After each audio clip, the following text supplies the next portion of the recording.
Hello friends, welcome to my channel. आज के इस वीडियो में मिग वेल्डिंग से रिलेटेड कुछ इंपॉर्टेंट क्वेश्चन सॉल्व करेंगे। तुम्हारा पहला क्वेश्चन है, MIG welding tends to be susceptible to lack of fusion problems, this is because of. तो ये पूछ रहा, मिग वेल्डिंग में लैक ऑफ फ्यूजन अक्सर आते हैं, तो ये क्यों आते हैं, इसके क्या कारण है। जो पहला ऑप्शन दिया गया है poor maintenance of equipment, B है इनकरेक्ट सेटिंग्स, सी है पुअर इंटर रन क्लीनिंग और डी है all of the above. Friends, इसका आंसर होगा ऑल ऑफ द एबव, क्योंकि ये जो ऊपर जो तीनों रीजन्स दिए हैं इनके कारण लैक ऑफ फ्यूजन आ सकते हैं। देखिए, जो आपका मेंटेनेंस अगर मशीन का सही नहीं है तो आपका वायर फीडिंग अगर डिटोरिएटेड है, या आपका वायर फीडिंग मैकेनिज्म सही नहीं है, या फिर आपका जो इलेक्ट्रोड होल्डर है उसका कॉन्टैक्ट टिप अगर सही नहीं है तो उसके कारण लैक ऑफ फ्यूजन आने के चांसेस हो सकते हैं। साथ ही अगर सेटिंग्स, मशीन की सेटिंग सही नहीं है, मतलब voltage, current, wire feed speed सही नहीं है, तो भी लैक ऑफ फ्यूजन आ सकता है। और अगर इंटर रन क्लीनिंग, मतलब एक रन के बाद जो दूसरा रन हम मारते हैं उसके बीच में क्लीनिंग अगर सही नहीं है, उसमें कोई कॉन्टेमिनेंट है या स्पैटर है, तो भी आपको लैक ऑफ फ्यूजन आ सकता है। तो इसका ऑप्शन होगा option D, all of the above. All of the above, poor maintenance of equipment, incorrect setting और पुअर इंटरन क्लीनिंग, इनके कारण आ सकता है। यहाँ लिखा है स्लैग। देखिए फ्रेंड्स, मिग वेल्डिंग में स्लैग आने के बहुत ही कम चांसेस होते हैं, क्योंकि मिग वेल्डिंग का जो फिलर वायर होता है उस पर फ्लक्स का कोटिंग नहीं होता है, उसके ऊपर एक कॉपर की कोटिंग होती है, तो ये स्लैग तो कम चांसेस रहता है। स्पैटर्स और कॉन्टेमिनेंट्स के चांस होंगे, तो इंटरन क्लीनिंग बहुत जरूरी होता है, नहीं तो lack of side wall fusion होगा। फ्रेंड्स, आगे बढ़ने के पहले मैं आपसे रिक्वेस्ट करूंगा कि आप मेरे चैनल को ज्वाइन कर लीजिए। देखिए, सब्सक्राइब करने के बाद आपको ज्वाइन का आइकॉन दिखेगा, आप मेरे चैनल को ये ज्वाइन प्रेस करके आप मेरे चैनल को ज्वाइन कर सकते हैं। एक बहुत ही छोटा अमाउंट आपको पे करना है, बहुत ही मामूली और बहुत ही छोटा अमाउंट पे करना है। ये करके आप मुझे फाइनेंशियली सपोर्ट कर सकते हैं। क्वेश्चन नंबर 2 है, the static output characteristic required for MiG और मैग वेल्डिंग वुड बी। देखिए, output characteristics, static output characteristic required for MiG और मैग वेल्डिंग भी, तो मिग और या मैग वेल्डिंग में हम कांस्टेंट करंट की मशीन, कांस्टेंट वोल्टेज की मशीन यूज करते हैं, तो इसका ऑप्शन बी होगा, constant voltage. Constant voltage, constant MiG welding में हम कांस्टेंट वोल्टेज यूज करते हैं, तो stable arc, wire feed control अच्छा मिलता है, पेनिट्रेशन कंट्रोल अच्छा मिलता है। ये मिग वेल्डिंग के अंदर हमें बेनिफिट होते हैं कांस्टेंट वोल्टेज से। तो कांस्टेंट वोल्टेज जो है आउटपुट कैरेक्टरिस्टिक में कांस्टेंट वोल्टेज रहता है। देखिए, जो एसएमएडब्ल्यू वेल्डिंग करते हैं, शील्डेड मेटल आर्क वेल्डिंग, उसके अंदर जो हमारी मशीन होती है वो कांस्टेंट करंट मशीन होती है, लेकिन मिग के अंदर जो हमारी मशीन होती है वो कांस्टेंट वोल्टेज मशीन होती है। Question number 3, a common gas mixture used in MIG welding of nickel alloys to combine good levels of penetration with good arc stability with B. तो क्वेश्चन पूछ रहा है कि अगर हम निकल या निकल अलॉय की वेल्डिंग कर रहे हैं तो उसमें हम कौन सा गैस या गैस का मिक्सचर यूज करेंगे जिससे कि हमें अच्छा पेनिट्रेशन और आर्क अच्छा स्टेबिलिटी, आर्क की स्टेबिलिटी अच्छी मिले। फ्रेंड्स, इसका आंसर है बी, 100% आर्गन। निकल या निकल अलॉयज के लिए सिर्फ 100% अगर हम आर्गन गैस का यूज करेंगे तो हमें अच्छा वेल्डिंग होगा, अच्छा पेनिट्रेशन भी मिलेगा और आर्क की स्टेबिलिटी भी अच्छी रहेगी। तो ऑप्शन बी, 100% आर्गन। यहाँ एक और चीज़ है, सिर्फ निकल या निकल अलॉय नहीं, जो भी हाई क्रोमियम कंटेंट अलॉय है, जैसे इनकोनेल, इन सब के लिए 100% आर्गन ही बेटर गैस का ऑप्शन है, बेटर शील्डिंग गैस का ऑप्शन है। Question number 4, which gas is the most suitable gas for GMAW of 304L and 3164 stainless steel. 304L और 316L ये जो स्टेनलेस स्टील है, ये ऑस्टेनिटिक स्टेनलेस स्टील है। फ्रेंड्स, अगर आपको स्टेनलेस स्टील के बारे में पूरा जानना है, बिल्कुल बेसिक कॉन्सेप्ट कंप्लीटली समझना है, तो मैंने स्टेनलेस स्टील का एक अलग से वीडियो बना रखा है, उसमें सारी चीज़ें आप समझ जाएंगे। क्या होता है मार्टेंसिटिक, क्या होता है ऑस्टेनिटिक, ये सारे स्टील क्या होते हैं, एल क्या होता है, ये भी आपको पता चल जाएगा। सारी चीज़ें, लो कार्बन होता है, तो ये सारी चीज़ें आपको पता चलेगी। तो फॉर द टाइम बिंग हम ये क्वेश्चन का आंसर समझेंगे। 304L और 316 स्टेनलेस स्टील के लिए जो मोस्ट सुटेबल गैस होता है वो होता है आर्गन प्लस 1% ऑक्सीजन, सिर्फ 1% ऑक्सीजन, इससे ज़्यादा नहीं। इससे ज़्यादा ऑक्सीजन रहेगा तो ऑक्सीडेशन के चांसेस आ जाएंगे। 1% हम जो ऑक्सीजन देते हैं उससे क्या होता है, उससे वेल्डिंग के कैरेक्टरिस्टिक्स इंप्रूव होते हैं। तो the control addition of oxygen improves weld characteristics without causing excessive oxidation. Weld characteristics जो है, वेल्ड बीड कह सकते हैं, वेल्ड बीड और आपकी वेल्डिंग जो अच्छी मिलती है 1% ऑक्सीजन पे।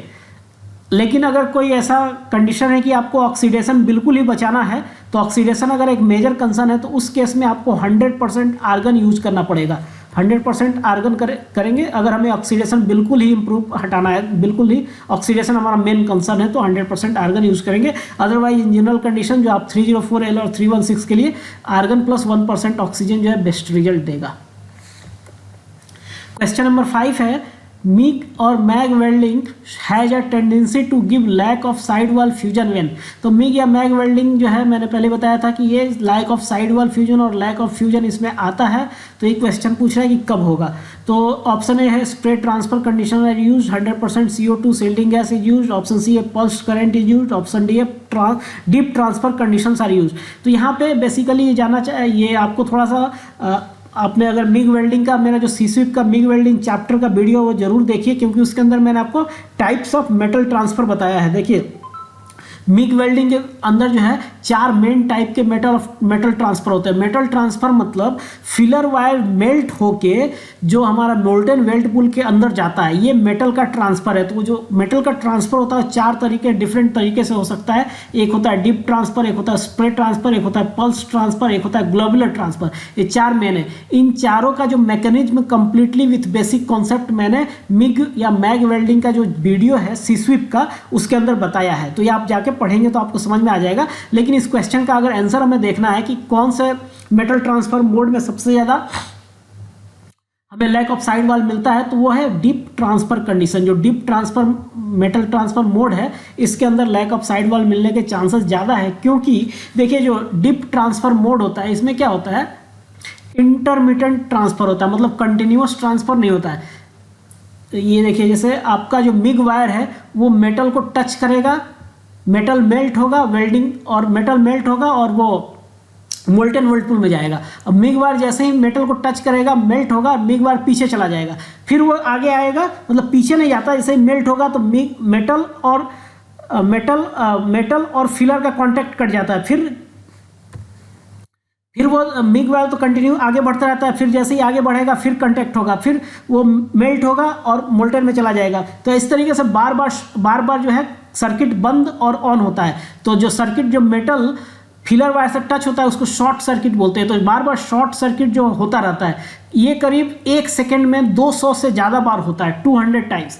तो ये जो इंटरमिटेंट शॉर्ट सर्किटिंग है, इंटरमिटेंट ट्रांसफर है, इसके कारण जो है आपको इसमें जो है ये लोअर एनर्जी इनपुट से एसोसिएटेड होता है, मतलब लोअर एनर्जी इनपुट था, इसके कारण की लैक ऑफ फ्यूजन या lack of side wall fusion होता है।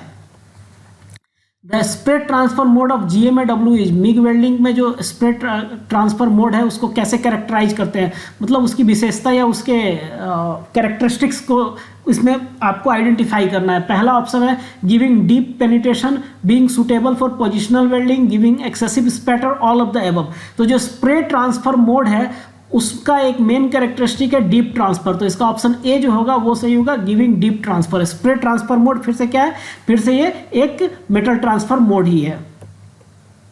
तो इसका आंसर होगा D, giving deep penetration. Correct answer giving deep penetration. क्या होता है स्प्रे ट्रांसफर में फ्रेंड्स, जो वायर होता है टिपिकली हाई करंट पे चार्ज होता है, इसके कारण वो डीप ट्रांसफर, डीप पेनिट्रेशन देता है। क्वेश्चन नंबर 7 है the main reason why the use of semi automatic dip transfer of MIG MAG welding is prohibited for some high integrity application is because. तो देखिए डीप ट्रांसफर आ गया। Deep transfer मैंने आपको बताया था इंटरमिटेंट ट्रांसफर होता है, ट्रांसफर होगा करंट, मतलब सर्किट शॉर्ट होगा फिर बंद होगा, फिर शॉर्ट होगा फिर बंद होगा, फिर शॉर्ट होगा, 1 सेकंड के अंदर 200 बार होता है और बार बार जो है ये करंट मतलब सर्किट बंद होता है, शॉर्ट होता है, शॉर्ट होता है, बंद होता है। तो इससे क्या होता है कि आपको it very often gives lack of side wall fusion, क्योंकि इसमें लो एनर्जी इनपुट का यूज होता है, तो lack of side wall fusion जो इसमें आने के चांसेस ज़्यादा होते हैं, इसीलिए हम इसे हाई इंटीग्रिटी एप्लीकेशंस में यूज करने से लिए अवॉइड करते हैं। Question number 8, which of the following welding processes is most susceptible to lack of fusion. फिर से लैक ऑफ फ्यूजन आ गया। लैक ऑफ फ्यूजन जो है MIG या MAG वेल्डिंग में आता है, तो इसका option B MAG with CO2 जो है करेक्ट ऑप्शन होगा। Question 9, spatters may be finely controlled during MAG और मिग वेल्डिंग बाई। तो स्पैटर हम मिग या मैग वेल्डिंग में कैसे कंट्रोल कर सकते हैं? तो देखिए स्पैटर्स कंट्रोल बहुत तरीकों से किया जा सकता है, लेकिन इसमें जो ऑप्शन जो दिया है, पहला ऑप्शन पढ़ लेते हैं, adjusting the inductance control, B है using CO2 gas, C increasing the arc voltage, D है वेल्डिंग विथ नो गैस। तो इसमें जो सबसे अप्रोप्रिएट आंसर है वो है A, adjusting the inductance control. Inductance control एक बहुत ही मेजर पैरामीटर है, ये जो है सारी मशीनों में नहीं होता है, बट जिन मशीन में इंडक्टेंस कंट्रोल का ऑप्शन होता है वह इंडक्टेंस कंट्रोल करके हम स्पैटर्स को इंप्रूव कर सकते हैं। सिर्फ स्पैटर्स ही नहीं, वेल्ड बिट के अपीयरेंस को भी इंप्रूव कर सकते हैं। बहुत सारी चीज़ों को हम वेल्डिंग के आप कंट्रोल कर सकते हैं इंडक्टेंस से। इंडक्टेंस कंट्रोल बेसिकली क्या करता है, तो ये जो हमारा करंट का राइज, जैसे वेल्डिंग शुरू करता है तो करंट राइज होता है, वेल्डिंग बंद करता है तो करंट का फॉल होता है, तो इसको रेगुलेट करता है, मतलब इसको धीरे धीरे आगे बढ़ाना, धीरे धीरे डाउन करना। तो इसको बेसिकली इंडक्टेंस कंट्रोल रेगुलेट करता है, इसके कारण कि स्पैटर्स कम आते हैं। तो हमारा ऑप्शन ए जो है वो करेक्ट आंसर होगा, adjusting the inductance control. Now question number 10, in MEG or CO2 welding, which parameter gives the greatest control of weld appearance during dip transfer और शॉर्ट सर्किटिंग वेल्डिंग? तो short circuiting या dip transfer कर रहे हैं तो कौन सा parameter, ये 4 पैरामीटर्स दिए उनमें से कौन सा पैरामीटर से हम वेल्ड अपीयरेंस को कंट्रोल कर सकते हैं? तो फ्रेंड्स अभी थोड़ी देर पहले मैं बताया था, अगर इंडक्टेंस कंट्रोल आपके ऑप्शन में है या आपके मशीन में है तो उससे आप वेल्ड बिट के अपीयरेंस को, वेल्डिंग को, आप बहुत सारी चीज़ों को इंप्रूव कर सकते हैं, कंट्रोल कर सकते हैं। तो इसका ऑप्शन डी जो होगा वो करेक्ट आंसर होगा। अब क्वेश्चन नंबर 11 लेते हैं, poor penetration would be found in MIG और MAG welded steels when using. तो मिग या मैग वेल्डिंग स्टील में पेनिट्रेशन कम किस में होता है? जब हम प्योर आर्गन यूज करते हैं फ्रेंड, तो प्योर आर्गन में क्या होता है कि पेनिट्रेशन डीप ना होकर पेनिट्रेशन वाइड होता है और शैलो होता है, मतलब कम होता है, डेप्थ कम रहेगा और वाइड होगा। तो शैलो और वाइड पेनिट्रेशन जो है हमें प्योर आर्गन में मिलता है। तो इसका ऑप्शन सी जो होगा वो करेक्ट आंसर होगा। इससे क्या होता है, प्योर आर्गन की जगह हम प्योर आर्गन में जो है थोड़ा सा CO2 अगर ऐड कर देते हैं तो हमें पेनिट्रेशन और आर्क स्टेबिलिटी अच्छी मिलती है। फ्रेंड्स एक बार फिर से मैं आपसे रिक्वेस्ट करूंगा कि आप मेरे चैनल को ज्वाइन करके मुझे फाइनेंशियली सपोर्ट करें, और जो ज्वाइनिंग अमाउंट है बहुत ही रेयर, बहुत ही मामूली अमाउंट है, तो कोई भी इसको बेयर कर सकता है। फ्रेंड्स आप मेरे चैनल को ज्वाइन करके मुझे फाइनेंशियली सपोर्ट कर सकते हैं। अब क्वेश्चन नंबर 12 लेते हैं, व्हेन कंसिडरिंग द मैग और MIG welding process, which of the following metal transfer modes would be the most suited to the welding of thick plates over 25 mm flat welding position? यहाँ दो condition दिए गए हैं कि हमारा जो job का थिकनेस है उसका जॉब जो है उस 25 mm से ज़्यादा थिकनेस का है और फ्लैट वेल्डिंग हमें करना है, तो कौन सा इनमें से मेटल ट्रांसफर मोड सही रहेगा? तो ये दो कंडीशन को जो सूट करता है वो है spray transfer. Friends spread transfer जो है फ्लैट वेल्डिंग के लिए सही होता है और साथ ही थिक जॉब के लिए सही होता है। जो पल्स ट्रांसफर है, पल्स ट्रांसफर भी थिक जॉब के लिए सही होता है, लेकिन फ्लैट के लिए जो बेस्ट ऑप्शन है वो स्प्रे ट्रांसफर है। तो इसका ऑप्शन बी करेक्ट आंसर है। Spray transfer is often preferred for welding thick plates. Thick plates की वेल्डिंग के लिए प्रीफर करते हैं इन फ्लैट पोजीशन और थिक प्लेट के लिए जो स्प्रे ट्रांसफर का हम यूज करते हैं। इससे हमें हाई डिपोजिशन रेट मिलता है, गुड पेनिट्रेशन मिलता है और अच्छी एफिशिएंसी मिलती है। जो पल्स ट्रांसफर मैंने आपको बताया, जो पल्स ट्रांसफर को भी थिक मेटल के लिए यूज करते हैं, can also be effective, but spray transfer is a common choice for thicker metal in flat welding. Flat welding के लिए स्प्रे ट्रांसफर सबसे ज़्यादा करेक्ट ऑप्शन है। तो फ्रेंड्स इसी के साथ मैं इस वीडियो को ख़त्म करता हूँ। आई होप आपको मेरा ये वीडियो पसंद आया होगा। Thank you very much.